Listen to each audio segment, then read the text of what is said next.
Morning. Here we are. Sunday, September 8th, 2024. I'm Larissa. My video diary. Oh my God. Mm. So, yesterday, I don't have a skull yet to drink from. I'm sure there'll be tea soon, but it doesn't matter. So, yesterday, we finished the painting install. Oh my God. Oh my God. It's not perfect. It's not perfect. And there's still a couple things I'm going to do. But oh my God, it looks so good. Oh my God, it's not perfect. Oh my God, it looks so good. Which is it, Larissa? Oh, well, mismeasured something. And anyway, the paintings are hanging like 2 to 3 inches lower than what I want them to be hanging. And it could be remedied, but I didn't want to make him get back up on the ladder. So I don't know. We might fix on it today. I don't know. We'll see. Probably not. Maybe some other time. But yeah, it looks so good. Looks so good. So there's a space between these two paintings that are suspended, kind of like creating a wall, right? Like there's two paintings, there's two paintings on either side, right? They're back to back, and there's space in between, but I have them kind of secured from the back of the paintings with just some pieces of wood. I cut up some yardsticks, but I got to cover those yardsticks. I got to cover that area, like even if they weren't yardsticks. Like, at first, I thought I'm just gonna paint them white, right? But seeing it and seeing the space in between, because there's like 6 inches between the paintings, you can see into the space, and I want to cover that. So I'm gonna cover that with some canvas so that you can't see in between those paintings. There's just like, um, and that'll be better. That'll be better. And then maybe sometime we'll take the big ladder back in and raise them back up, raise them up a little bit higher. But getting the hooks in the ceiling, oh my God, that was crazy. It was crazy. Yeah.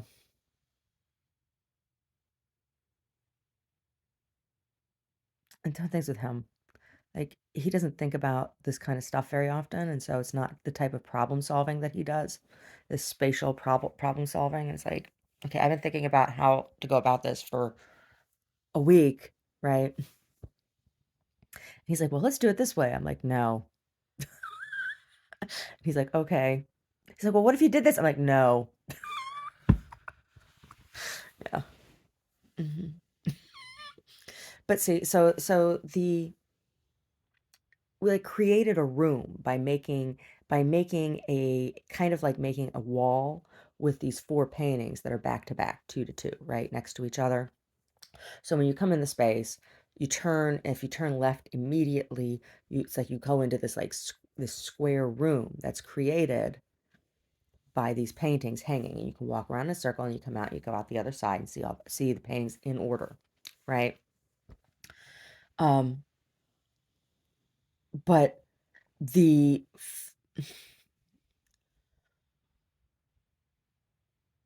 the wall,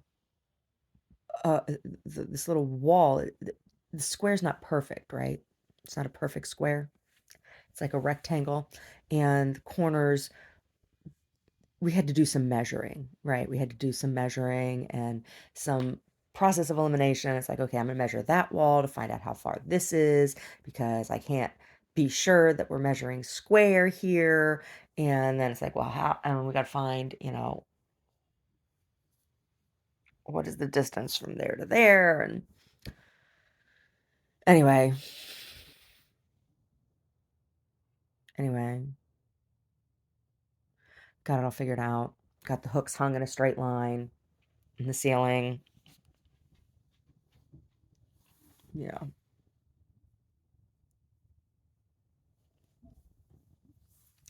Yeah. Got it all done. And then when we got back, my signage was delivered, yesterday, which is like way earlier. It's like a week earlier than what they had said it was going to be delivered. So the signs showed up. So we're at some point today going to go in and install those because I'm going to need help installing them. They're big. They're big. They're like they're almost 3 feet across. So yeah. Anyway,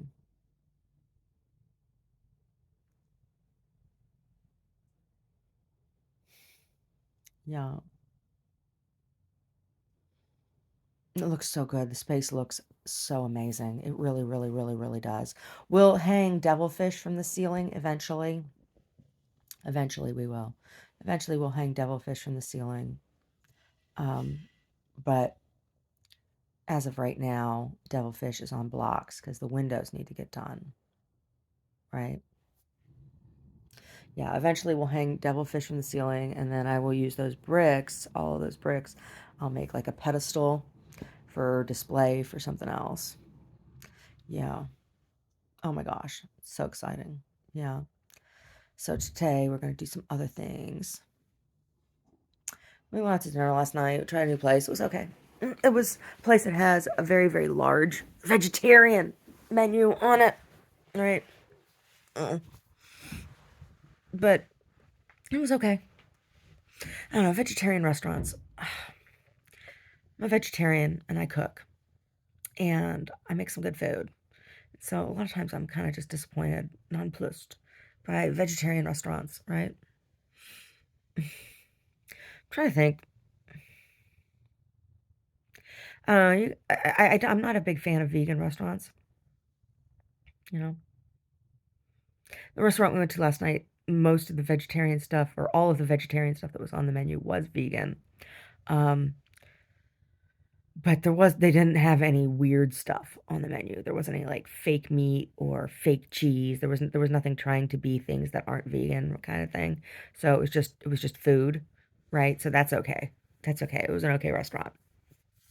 Like when you go to the vegan restaurants and they got all the fake cheese, trees or whatever the hell they call shit, all that stuff is awful.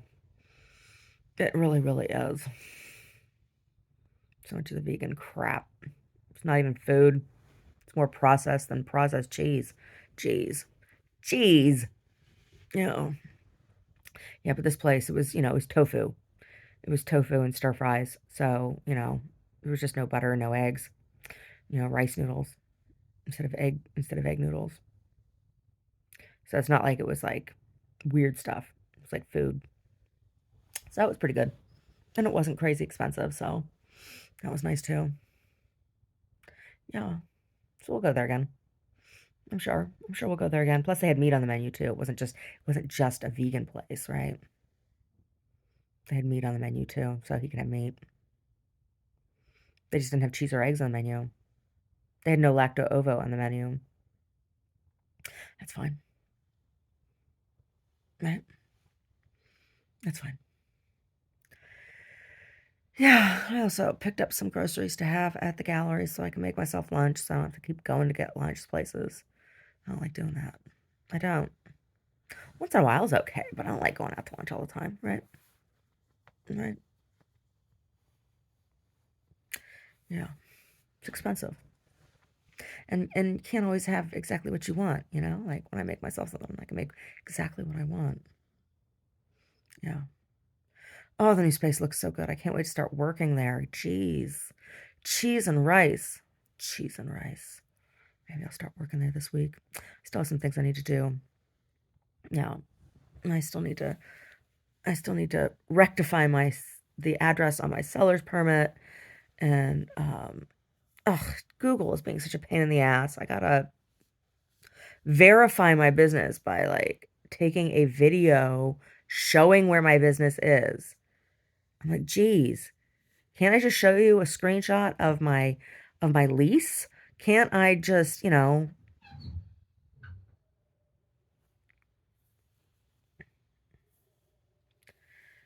like crazy. It's totally crazy just because I moved, right?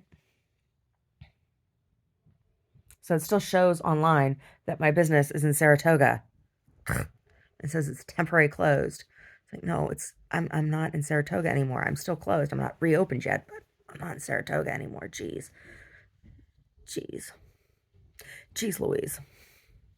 Yeah. Anyway, here comes the tea. So that's the last time I'm going to talk about um, tea time. Yep. I'm ready. Thank you. This is the last time I'm going to talk about the school shooting thing with this young person, Colt Gray. Oh my God. Sit up. I'm going to sit up and get the tea. Hold on.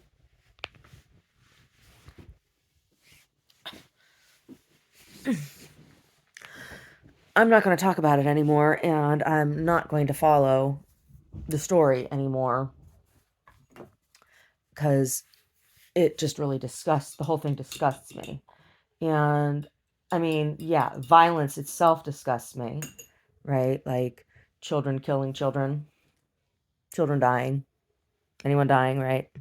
The hand of violence disgusts me, right? Like that's terrible.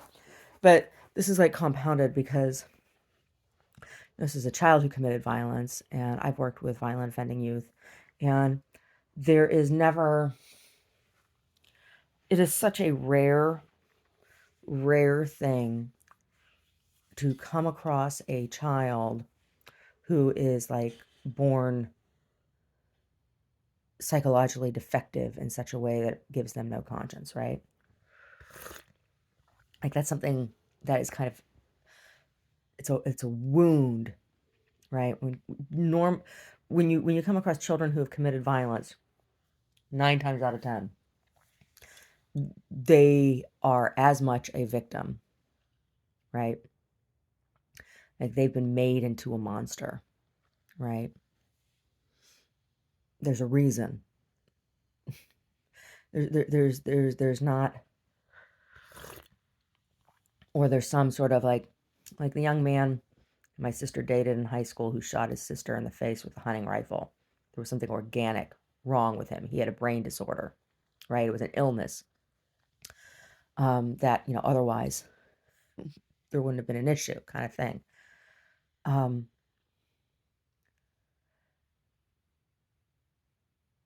so there's all these stories about how this kid was, was bullied and was having all kinds of troubles, and the family was a mess, and now there's like, and there's all these people who aren't really professionals of any kind, meaning like professional journalists or healthcare professionals or whatever, who are sensationalizing, and there's clips of kids from the school. Kids from the school are making videos and stuff and releasing them, and people are reporting on these videos of these kids. Like other teens, they're not a reliable source of any kind of information, really. Any information that they might have is stuff that needs to be parsed out by law enforcement and healthcare professionals, right? And to have all of this stuff, which you don't know is true or not, because there's a lot of sensationalizing that happens, and also with, how social media works and people, particularly young people, seeing social media as a way of getting attention or being famous or whatever. You can't trust, if kids are putting that kind of, where are parents' heads? Don't don't be putting stuff out there. Like,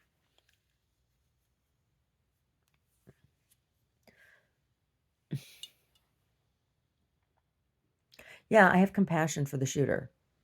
I have compassion for that young person because that young person has obviously been failed by all of the adults in their life, right? All of them. All of them. That young person has obviously been failed by all of the adults in their life,